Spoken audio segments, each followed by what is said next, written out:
Clane stands on the road from Naas to Kilcock in North County Kildare, near to an ancient crossing point on the River Liffey. In order to guard this river ford, the Anglo-Normans built a motte and bailey castle.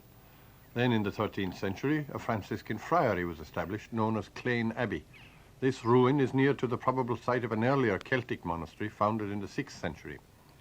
Despite the fact that these historical relics are military and ecclesiastical, Clane seems to have functioned during medieval times mainly as an agricultural village and small rural service centre. During the first half of the 20th century, Clane's role remained the same. With decline in the rural craft industries such as blacksmithing and the diminishing farm labour force, Clane's population dwindled. It had fallen to 1/3 of the pre-famine population when in 1946 it reached a low of just 112 people. Then the continued existence of Clane as a village must have seemed in doubt. The way children are dressed going to school now in comparison to our days. The food they're eating now in comparison with those days. They have such little work to do now compared to what we had to do. People they weren't well educated at that time. That no motor cars. Very few had even bicycles. They walked to the works, maybe walked 10 miles or 15 miles to the work and back. And I have seen my father walking to Naas, and that's about 5 miles. And I've seen my mother driving a donkey and cart all the way. At that time, you couldn't go in a donkey and cart now. There was very little employment. Clongowood Wood College was about the only place. They kept about 24 men, I think, on the farm, and then they had about 8 men in the garden, and they had about, I suppose, 50 men altogether. Well, the people you knew at that time, you know, were vast difference to the people you know now. They were more sociable to meet. You know, you meet the people now, but you don't know them. And you'd be looking at them all your lifetime and you wouldn't know them. The population of Clane began to rise slowly in the 1950s and 60s. At the 1971 census, it was 600, and subsequent increase brought it to about 2,000 in 1983. This represents a growth of almost tenfold within a period of 20 years, a dramatic contrast with the previous downward trend.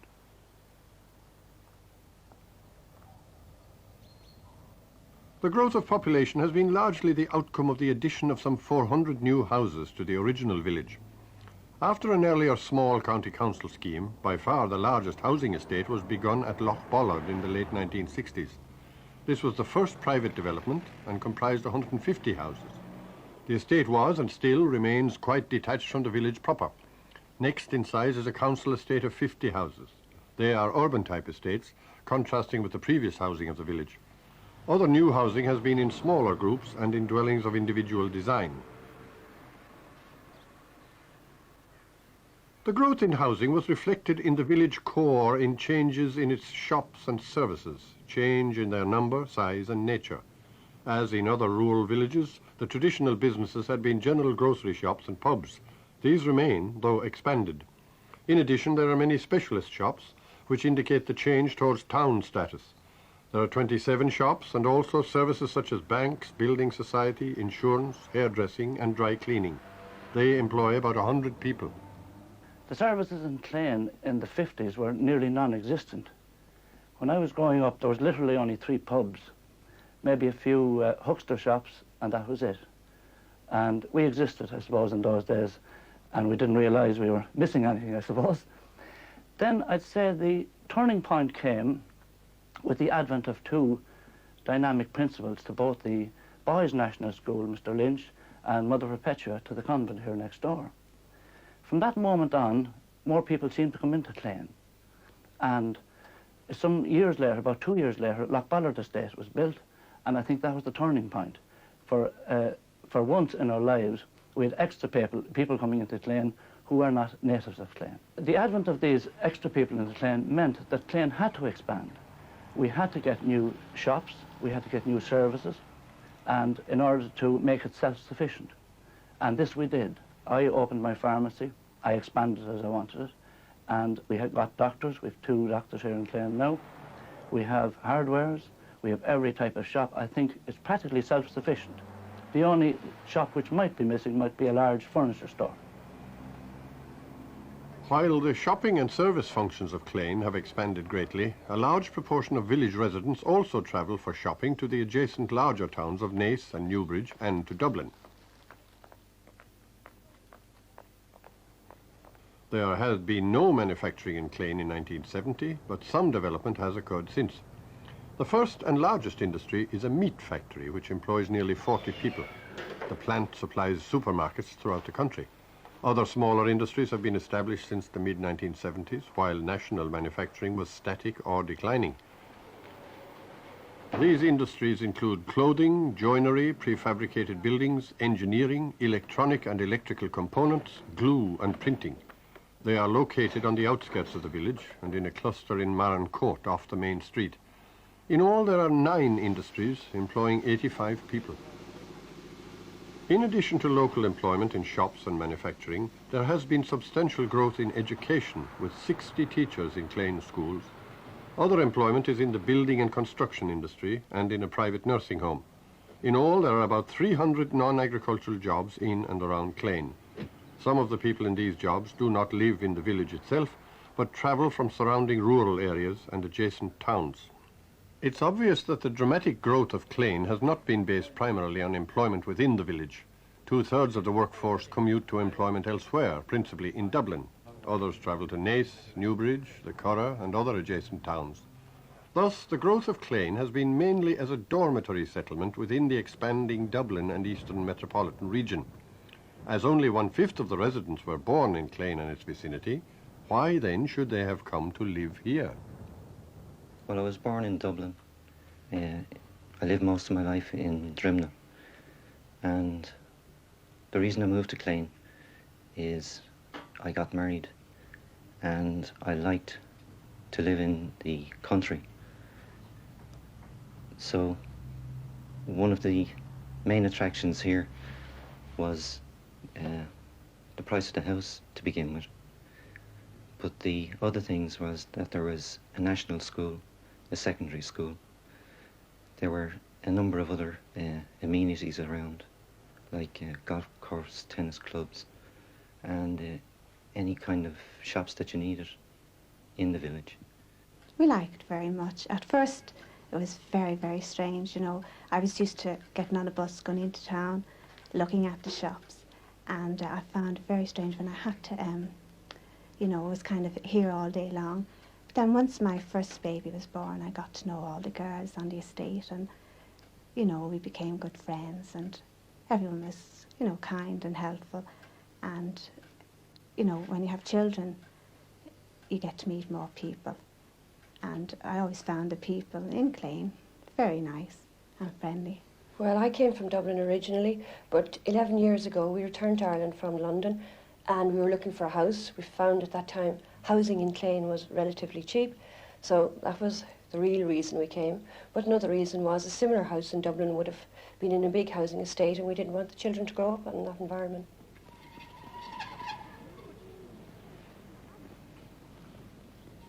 Although there were the strong attractions of housing and village life, Clane, like other rapidly expanding settlements, was not without growth problems. Some difficulties and deficiencies remain. The chief disadvantage is the cost of travelling to and from Dublin, which I do 3 or 4 times a week. It's expensive and it's also very time-consuming. When you do it a number of times a week, it's time-consuming. But against that, there are a lot of advantages. What we do need now would be a dentist, and I'd like to see a swimming pool for the children, maybe when it's a village, you know, can afford it. The major problem is public transport. It's very difficult to get to Dublin or to get anywhere unless you have 2 cars, because most of the husbands work in Dublin. So you have only 2 buses in the morning and 1 coming back at lunchtime. So you're really caught here. If you had a child sick, you wanted to go to hospital or something, you want to have a good neighbour. We believe that Clane is probably unique in that it's the only town or village in Ireland that has no footpaths. And over the last 10 years, traffic on the roads has increased very, very dramatically. And in fact, about 10 of our young people have been killed along the roads in and around the village.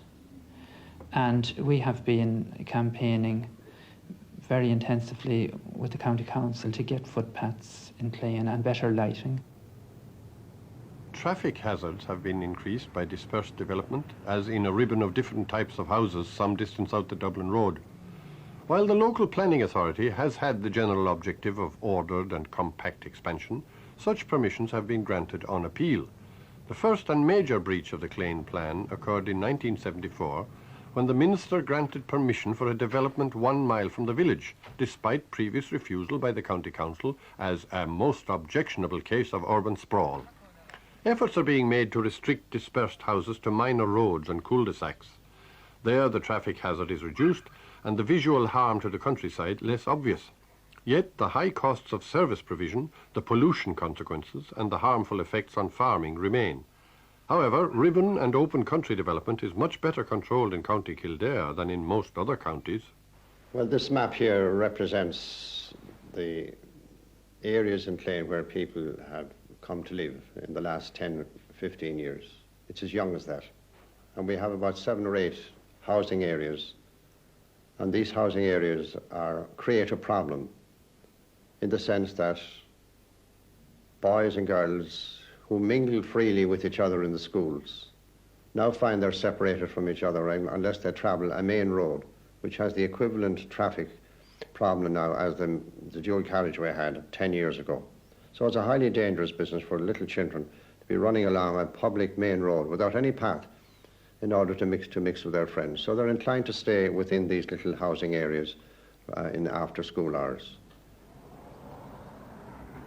Despite the detached developments and a high turnover rate in home ownership at first, there has been considerable social integration in Clane.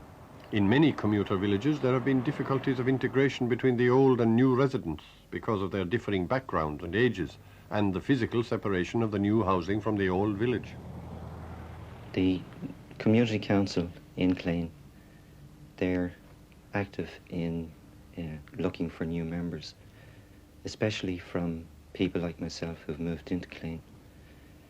And I feel that the work that they do around the community, involving local people and people who have moved into the area, it breaks down any barriers between them. We feel, don't think we're wrong in this, that we have achieved a pretty high degree of integration between the new people coming into the town and those that were there previously. We have created a climate of cooperation in the town. Oh, I found it very friendly. As a matter of fact, when I came down here first, I couldn't get used to people, you know, when you'd passed them on the street. Everybody said hello to you, whatever they knew you or not, or nice day or bad day or whatever. And you found after a while, when I went back up home and I'd be going to shops with my mother, I was inclined to say hello to everyone I met because I had got into the habit. But I've always found it a very friendly village. The local community here, they received us very well, I'd say. People who came in put a lot into this community, but the people who are here didn't resent that. You know, we worked together very well. And as a result of that, we have all of these amenities now. Since the last 20 years, there's an awful lot of people have moved in, and I think that they've improved Clane and everywhere an awful lot, and the beautiful homes, and they're all a very nice crowd, and they work wonderful for the young people of Clane. I think we got on very well, from what I can see anyway, all around about me. They've gone on very well, and there's a good deal of them here now today, members of this Evergreen Society. Some of the major problems of rapidly expanding commuter settlements relate to population growth occurring ahead of the necessary infrastructure of services and facilities. The problems in Clane applied in particular to schools, as related by Pat Lynch, principal of the boys' school. When I came to Clane in 1966, there were just 2 small schools with 80 children and 3 teachers in each. Today, we have 700 children attending primary school, and 500 attending post-primary school. We coped with the problem basically by erecting prefab classrooms to the extent that in 1980 we found ourselves with 40 prefab classrooms, 1,200 children, 50 teachers, and still no permanent school buildings apart from the 5 or 6 old rooms which were here since 1839. As far back as 1970, the Department of Education had acknowledged the need for 3 new schools in Clane, 2 primary and 1 post-primary. Sister Perpetua was principal of the post-primary school at the time, and a member of the presentation order was working hard to get the post-primary off the ground. Local finance committee had been formed locally to collect funds. A site had been purchased and paid for. A number of groups and individuals had been busy visiting various government offices and lobbying various people at the time. So we had been waiting patiently through the 70s, the early 70s, mid-70s, until finally in 1980 nothing had happened still, and I think it came to a head in the summer of 1980 when the parents got a bit impatient and got onto the streets. And in November of that year, 1980, the local builder, John Connolly, was finally given the go-ahead, and he moved onto the site in November. And the great day for Clane arrived in June 1982, when the 2 new schools were officially open.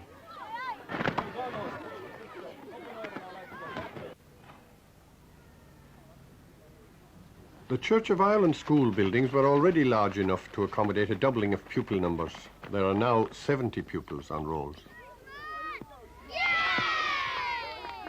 Near to Clane is Clongowes Wood, the Jesuit boys' boarding school, centred in the medieval Castle Brown. There had been no other second-level education in the village until 1963. Then a Presentation Convent secondary school grew out of the girls' primary school, beginning with 7 students. 4 years later, the school became co-educational and growth was rapid. The school has now transferred from the mass of prefabs to its new buildings as a community school. The educational explosion clearly demonstrates the growth of Clane.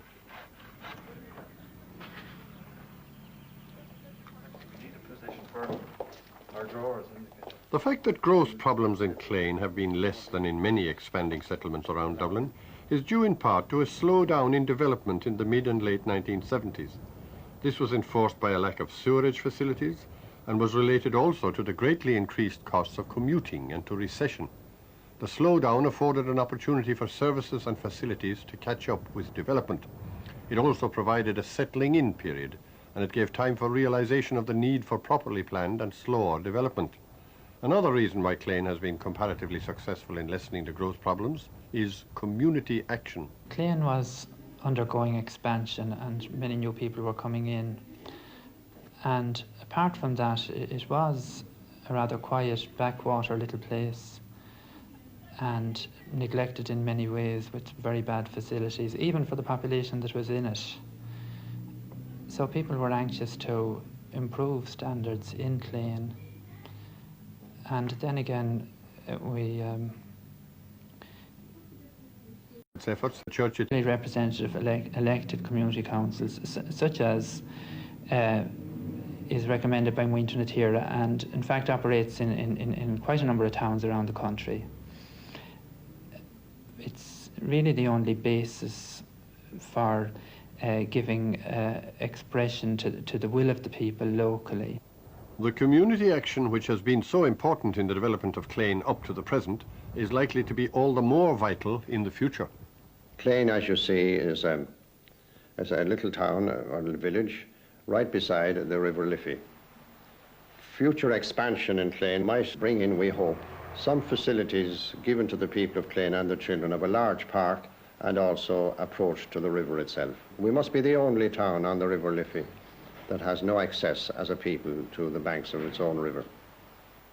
I know that if the main sewerage scheme of North Kildare is linked up with Clane, we could very well be in for the maximum number of houses, which would be 3,000 houses, say over the next 15 or 20 years, all depending upon this recession and the rest of it.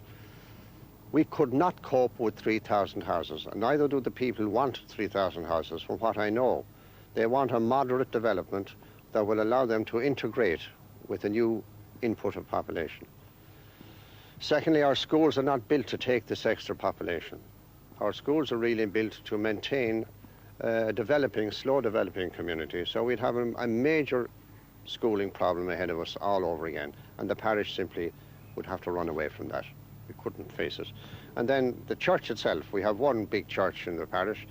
I don't think we could put in another 300 multiplied by 2, 600 people. I don't know where we'll put an extra 600 people into that church on a Sunday. And then there is the whole question of the youth employment that would be come in with that again, repeating the old question. You bring in families, have to educate them, you have to recreate them, and then you have to employ them. We have no infrastructure, even on the map in Clane, to cope with youth employment. The pace and nature of future development will be critical. A survey of Clane residents showed that more than 1/2 of people wanted no further growth, with the remainder equally divided between those who didn't mind and those who wished for more growth. I feel that this type of thing, the small industries, is the actual thing that the country should be looking for at the moment. I believe that the large conglomerates are in more danger of collapsing, whereas the small industries with a very small workforce don't seem to have the same pressure on them. And I believe that there are other people in Clane who would possibly have ideas of their own, and if they had the facilities, would go along and manufacture some little products themselves. To provide employment locally for even the present school population would necessitate the creation of 100 extra jobs each year. In the absence of such an attainment, commuting and/or unemployment will increase substantially. Community action, enterprise promotion and self-help must extend to economic affairs, for employment provision is going to be the great problem facing Clane.